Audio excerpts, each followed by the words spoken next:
Well, this hits home.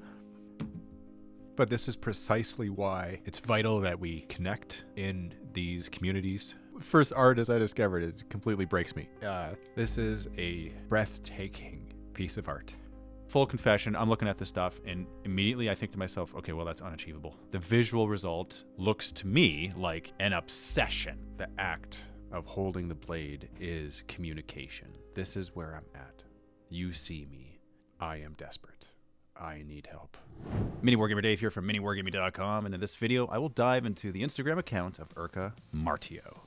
Miniature artist from Finland, won and lost in various competitions. Right off the bat, I love that because it's like, I'm good enough to win competitions, but I'm not the best painter in the world. So that's basically what that tells me without knowing anything else about this guy. 3 pin posts, I see. One is the Diorama and Dual Gold of, wow. Okay, so you got a splashing...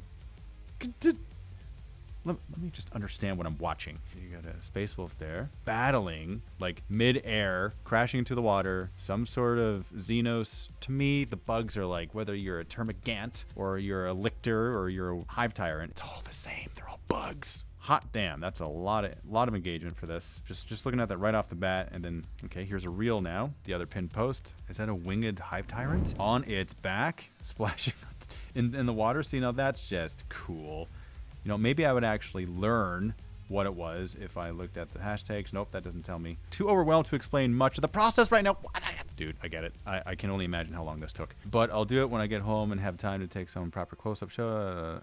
Hold on. But it has been a 1.5 year long journey of ups and downs finishing this and being awarded with a gold in what was perhaps one of the toughest categories in the competition. I was absolutely mind blown and so humbled. I don't want to think who all I have to thank right now because I'm sure I will forget somebody. So I'll do that later. The one person I want to thank most of all, and immediately though, is the love of my life, my wife, Sarianne. This wouldn't have been possible without your support. Okay, I like this guy. Award-winning, awesome artist who dedicates 1.5 years of his creative energy, time, to put into this. I know nothing else other than these couple posts, and fantastic. You're sharing your art. It's getting engaged with it. That makes sense. That blade looks like it's really reflecting light from multiple directions. Awesome. Like, I love it when I see light reflected off of blades. I think that the pinned posts are actually incredibly important as a first impression on your account, because for someone who doesn't know you, other than perhaps maybe a short blurb in the profile, how do we get to know you as an artist other than the art? What better way to represent that than to pin the stuff you are most proud of at the very top, or the stuff that you, I suppose, want to be known for? So that's cool. It's like, yep, I've won some, I've lost some. Here's one that I won. I'm super proud of it. 1.5 years to make it. Thank the love of my life. Awesome. Very cool. So at this point, what I'm going to do is scroll through and just click on stuff that grabs my attention. I also wish to thank my sponsor, Wayland Games. If you wish to get your plastic wreck or your paints or your hobby supplies, I have provided links in the video description below. They got so much stuff in their warehouse. It's insane. I've been there myself. I've seen it. It is absolutely nuts. You got worldwide shipping, and whatever your hobby needs are, Wayland is the answer. Like, that's just, I'll say it. I'll shout that from the rooftop. Miniatures? Yeah. Warhammer miniatures? Yeah. That's Wayland.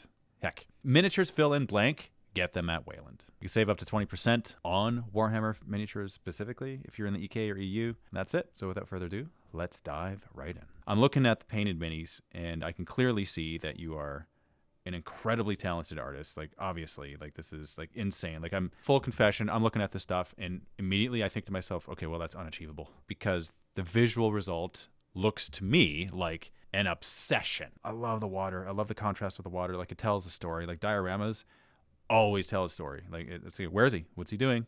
What's going on here? Idea for this piece was heavily inspired by the vampire hunting Raven Knights and Knights of More from Warhammer Fantasy Battle, just translated into AOS imagery and lore through being an arch knight from the city of Lethis, returning home from a long quest hunting down vampires of the Virkos dynasty.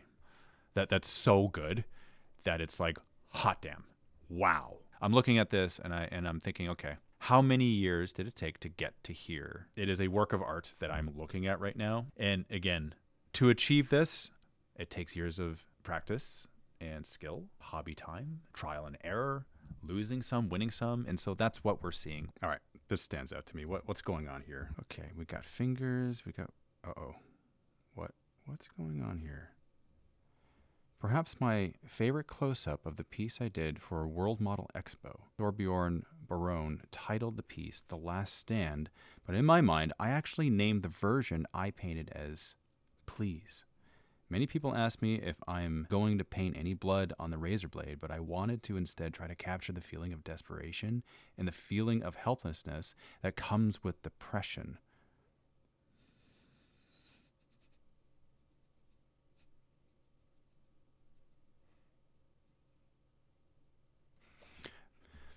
I had a feeling this would happen. I wanted to leave it open-ended whether something is going to happen or not, but to still have that feeling of desperately wanting help, feeling like one has very limited options. The warm light on her could also hopefully be interpreted in many ways.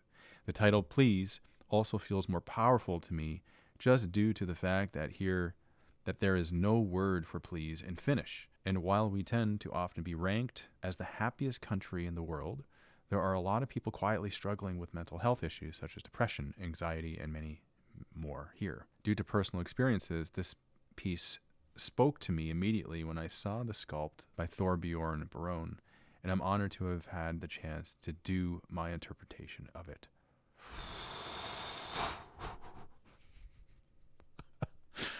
Oh, wow. God.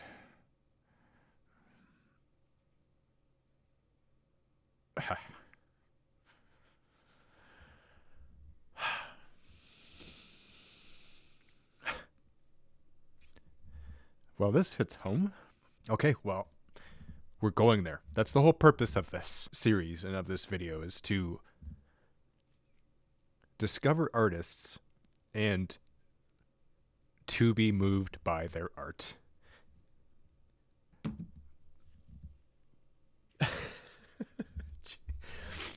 First artist I discovered is completely breaks me. So it's actually very fitting that I should discover this. And I don't think it's a coincidence that it stood out in the grid. But this is precisely why it's vital that we connect in these communities and we experience that the catharsis through shared pain. Because in spite of the feeling, the truth of the matter is we are not alone. We're not alone. That is just simply a matter of fact, no matter how alone we feel.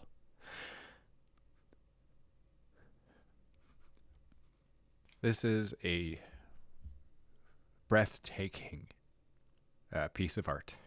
It's fascinating to me how so much emotion can be conveyed through a close-up and through hands.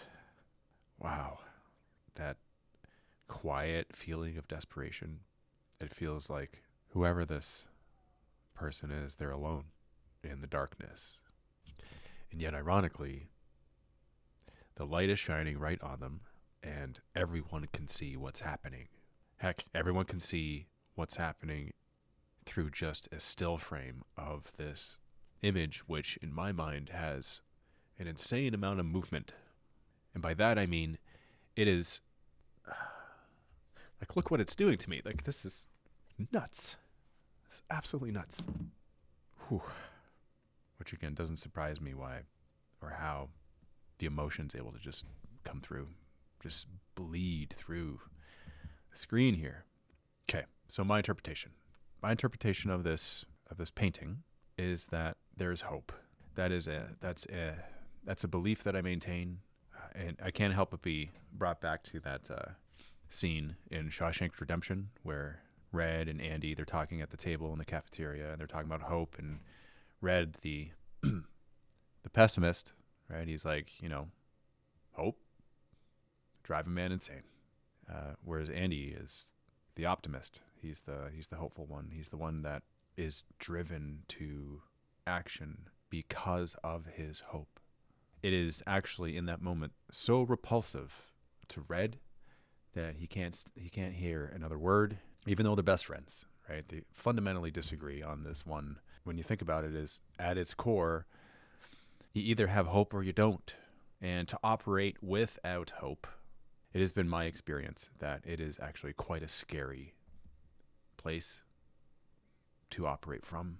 Because what exactly is hope? It's an idea of a future state that is better than the present. And if we don't believe that the future is better, in my mind, that translates to a depressing reality, a hopeless reality, a dark, a grim, a nihilistic reality. You know, what drives us at that point, other than just basic survival instinct? So I choose to operate from a position of hope. I see this picture. I see that it is hopeful. There is no blood on that blade. The act of holding the blade is communication. It is, this is where I'm at. You see me. I am desperate. I need help. This is my silent scream. Is there anyone out there that can see me, that knows me, that can help in this situation that I feel no hope? Will you lend me some of your hope? Absolutely breathtaking. Wow. What a fantastic account that we've discovered here. I will follow. Absolutely follow. Yeah, I want more of this art to show up in my feed. Quite selfishly. I want this sustenance for my soul. I've noticed a lot of water themes here, especially with the dioramas. Now, if you want to see some fire, I recommend checking out this video that I made showcasing Algirathan and his Legion of the Damned conversions, which are absolutely mind-blowing. Check that out. Subscribe to the channel if you want more of this type of content. Just move. I'm MiniWarGamer Dave. I will see you in the next video.